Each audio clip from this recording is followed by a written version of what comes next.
isso poderia causar? Para citar um exemplo bem simples, vamos apenas lembrar que a diferença de um único cromossomo pode determinar se um ser humano vai nascer uma mulher ou se será um homem, com todas as suas diferentes características. A conclusão dos trabalhos ainda vai levar muitos anos, mas a agência de notícias Associated Press já elaborou a notícia e divulgou como se fosse um trabalho científico terminado. Mais uma vez, a mídia se posicionou de maneira indevida e, além do mais, ouviu apenas uma parte, o evolucionismo. Bem, mas vamos voltar a conversar com o Michelson. Michelson, vamos deixar um pouquinho de lado agora esse assunto de mídia e vamos entrar no nosso assunto evolucionismo. A gente sabe que o evolucionismo é bastante antigo e por que até hoje, depois de muitos anos, ele ainda é considerado uma teoria?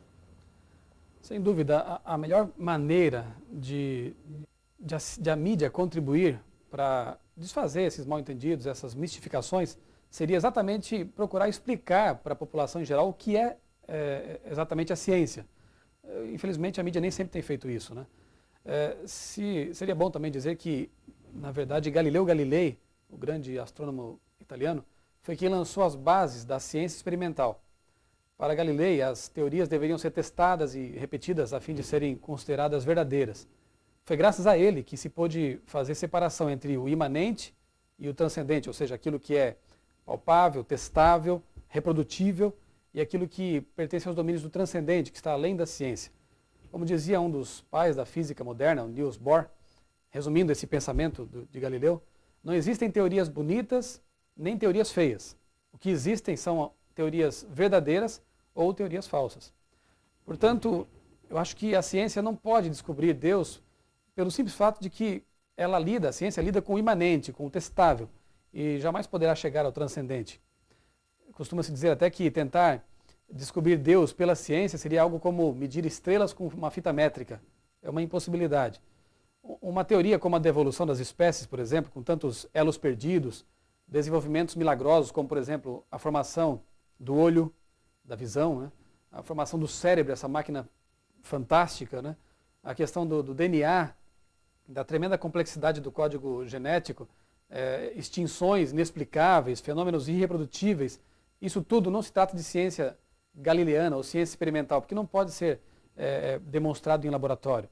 Um outro assunto que não é esclarecido pelos meios de comunicação, pela mídia, é justamente essa compreensão do que é uma teoria.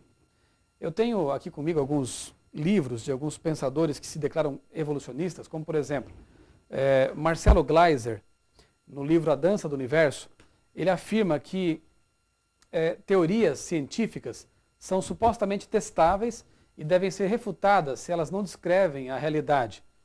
Um outro grande nome da ciência e também se declarava como evolucionista é o astrônomo Carl Sagan. Ele dizia que em ciência, se um fenômeno não se repete, ele não pode ser confirmado. Há um outro grande nome do meio científico, que é o Stephen Hawking. Nesse livro, Uma Breve História do Tempo, Hawking diz que qualquer teoria científica pode inicialmente ser divulgada por razões estéticas ou até metafísicas, mas o teste real, segundo Hawking, é verificar se ela é capaz de fazer previsões que empatem com as observações. E como se sabe, depois de mais de um século, a evolução biológica ainda é uma teoria. Inclusive, tem uma outra pergunta que eu gostaria de fazer para você, Michel, é o seguinte: nós que somos leigos e olhamos a ciência de fora, a gente fica com essa impressão que a mídia passa para a gente de que os cientistas bons, os verdadeiros, são céticos, eles não creem em Deus, são ateus. Isso é verdade? Os cientistas, de maneira geral, não creem em Deus? Olha, eu vou responder essa pergunta com outra pesquisa. Em 1916, cientistas norte-americanos participaram de uma pesquisa sobre suas crenças religiosas. Essa mesma pesquisa foi repetida em 96, 80 anos depois. E sabe o que foi mais surpreendente? Foi perceber que em ambos os casos, tanto na primeira pesquisa quanto na segunda versão dessa mesma pesquisa, cerca de 40% desses cientistas disseram acreditar em Deus, num Deus pessoal. 45% disseram não acreditar nisso, a existência de um Deus pessoal. E 15% não responderam. Veja, Em 80 anos, não houve praticamente variação no que diz respeito a cientistas que creem e cientistas que não creem. Esses dados foram publicados numa revista norte-americana chamada Perspective Digest, no seu volume 6, no ano 2001. Não deixa de ser curioso nós percebemos que, em quase um século, mesmo com o tremendo avanço da ciência, a crença, ou mesmo a falta dela, desses cientistas, permaneceu praticamente inalterada. José Luiz Goldfarb, que é o presidente da Sociedade Brasileira de História da Ciência, ele afirmou uma revista de divulgação, uma revista de jornalismo nacional, em 99, que nenhum cientista entra no laboratório sem uma visão de mundo mais complexa. O fato de a ciência funcionar em bases experimentais não significa aí que o cientista não tenha crenças ou pressupostos sobre a realidade. Veja, uma autoridade, alguém que está envolvido no meio científico, admitindo que os cientistas, como quaisquer outras pessoas, têm suas emoções, têm suas crenças, e isso com certeza afeta também a pesquisa que eles fazem. Isso também explica por que entre os cientistas existem crentes e cientistas também ateus, como acontece com toda a população em geral.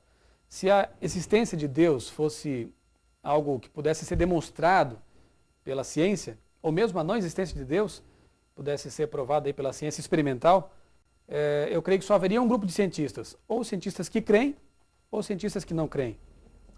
Bom, um outro assunto que me consome é quando a gente vai à banca de jornal e vê essas revistas chamadas científicas e que ficam colocando assuntos, temas bíblicos e questionando a veracidade da Bíblia, com temas assim totalmente infundados. Por que isso aparece tanto assim na mídia, esses questionamentos? Você acha que esses temas bíblicos ajudam a vender revista? Olha, num país em que 99% da população diz crer em Deus e onde mais de 80% acreditam na vida eterna, no paraíso, falar em religião, certamente, mesmo que seja contra ou a favor, é garantia de venda na certa. Cada vez mais revistas de orientação científica, inclusive, têm se aventurado aí pelos meandros da fé e publicado matérias de cunho religioso. Para você ter uma ideia, uma revista científica nacional, em sua edição de dezembro de 2002, trouxe como assunto de capa Jesus e alcançou uma vendagem de mais de 200 mil exemplares em banca, bateu o seu recorde histórico. A segunda capa mais vendida dessa mesma publicação criticou a Bíblia e vendeu mais de 160 mil exemplares também. O problema, eu creio, que seja o fato de que essas matérias, via de regra, são muito tendenciosas. Bem, agora a pergunta é a seguinte. Nós vivemos num país cristão e não é de se estranhar assim que exista tanto preconceito e tão pouco espaço para criacionismo que prega que Deus é o Criador dentro da mídia ou mesmo nas escolas. Podemos citar até os Estados Unidos, que é um país cristão, não é? Tão pouco espaço dentro da mídia ou das escolas para criacionismo. Existe preconceito da mídia com isso? Olha, eu acredito que o preconceito ele resida no fato de que a mídia se rendeu ao paradigma reinante, ou seja, o modelo evolucionista. Na verdade, existem muitos pesquisadores sérios questionando o paradigma evolucionista. Um deles é o bioquímico norte-americano Michael Behe, que por sinal é um dos entrevistados no meu livro Por que Creio.